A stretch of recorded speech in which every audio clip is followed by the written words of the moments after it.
ഇപ്പോൾ ആശ ടീച്ചറുടെ വീട്ടിൽ നിന്ന് ജംഷീർ കൊടിഞ്ഞു ചേരുന്നുണ്ട്. ജംഷീർ, ആശ ടീച്ചറുടെ സംസ്കാര ചടങ്ങുകൾ അവിടെ തുടങ്ങിയോ? എന്താണ് അവിടെ വീട്ടിൽ നിന്ന് നൽകാൻ കഴിയുന്ന വിവരങ്ങൾ എന്താണ്?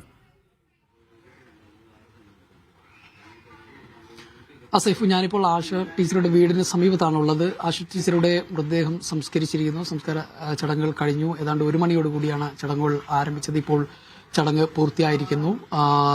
വീടിന് സമീപത്തുള്ള, അതായത് ആശ ടീച്ചറുടെ തറവാട് വീടിന് സമീപത്ത് തന്നെ ഉള്ള വീട്ടുവളപ്പിലാണ് മൃതദേഹം സംസ്കരിച്ചിട്ടുള്ളത് എന്നുള്ളതാണ്. ഇപ്പം ഈ അപകടത്തിൽ മരണപ്പെട്ട 8 പേരുടെയും മൃതദേഹങ്ങൾ സംസ്കരിച്ചിട്ടുണ്ട്. അബ്ദുൽ മജീദ് മാഷിന്റെയും അതോടൊപ്പം തന്നെ ഭാര്യ റുക്കയുടെയും മൃതദേഹം പാങ്ങ് മട്ടാത്ത് ജുമാ മസ്ജിദിലാണ് ഖബറടക്കിയത്. അതോടൊപ്പം തന്നെ റംല ടീച്ചർ, അതോടൊപ്പം തന്നെ ഷക്കീല ടീച്ചർ എന്നിവരുടെയും, അതോടൊപ്പം തന്നെ സാജിദ, പാചക തൊഴിലാളിയായിട്ടുള്ള സാജിദ എന്നിവരുടെ മൃതദേഹം പാങ്ങ് വലിയ ജുമാ മസ്ജിദിലാണ് ഖബറടക്കിയത്.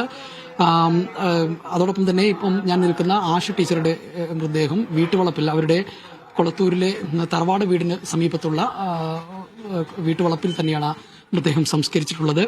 സുഹ്റയുടെയും, അധ്യാപിക സുഹ്റ ടീച്ചറുടെയും മകൻ ഹാഷിമിന്റെയും മൃതദേഹം ഈസ്റ്റ് പാങ് ജുമാ മസ്ജിദ് ഖബർസ്ഥാനിലാണ് മറവ് ചെയ്തിട്ടുള്ളത്. ഇനി ഇപ്പോൾ പ്രധാന അധ്യാപികയായിട്ടുള്ള അജിത ടീച്ചറുടെ മൃതദേഹമാണ് സംസ്കരിക്കാനുള്ളത്. അത് ഷൊർണൂരിലെ ശാന്തി തീരത്താണ് സംസ്കാര ചടങ്ങുകൾ നടക്കുക. അത് ഏകദേശം ഒരു 2:30-3 മണിയോട് കൂടി സംസ്കാര ചടങ്ങുകൾ നടക്കുമെന്നുള്ള വിവരമാണ് നമുക്ക് ലഭ്യമാകുന്നത്. ഏതായാലും ഇനി അവർ മണ്ണിലേക്ക് തന്നെ മടങ്ങിയിരിക്കുന്നു എന്നുള്ളതാണ്.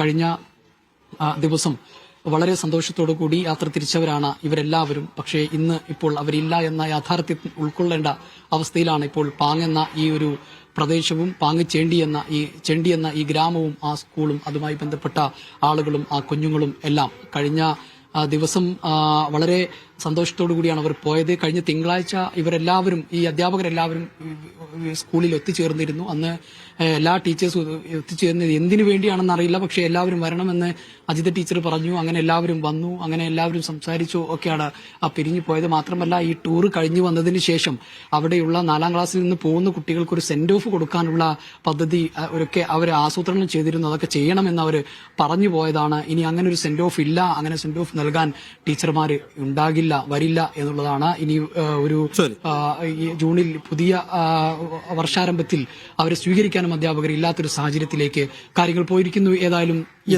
തീരാവേദനയിലൂടെയാണ് നാട് കടന്നു പോകുന്നത്. മൊത്തം 9 പേരാണ് മരിച്ചത്. അതിൽ 7 പേരുടെ ഖബറടക്കം കഴിഞ്ഞിരിക്കുന്നു. ആശ ടീച്ചറുടെ മൃതദേഹം അവരുടെ വീട്ടിനടുത്ത് തന്നെ സംസ്കരിച്ചിരിക്കുന്നു. ഇനിയിപ്പോൾ പ്രധാനാധ്യാപിക അജിത ടീച്ചറുടെ മൃതദേഹം മാത്രമാണ് സംസ്കരിക്കാൻ ബാക്കിയുള്ളത്. ആ സ്കൂളിൽ എല്ലാ കാര്യങ്ങൾക്കും നേതൃത്വം നൽകുന്ന, മുന്നിൽ നിൽക്കുന്ന പ്രധാനാധ്യാപികയാണ് അജിത ടീച്ചർ. ഈ ടൂർ പ്രോഗ്രാമിന് പോലും നേതൃത്വം നൽകിയത് അവരാണ്. പക്ഷേ അവസാന യാത്രയിൽ, മടക്കയാത്രയിൽ അവരാണ് അവസാനം പോകുന്നത് എന്നുള്ളൊരു കാര്യം കൂടിയുണ്ട്.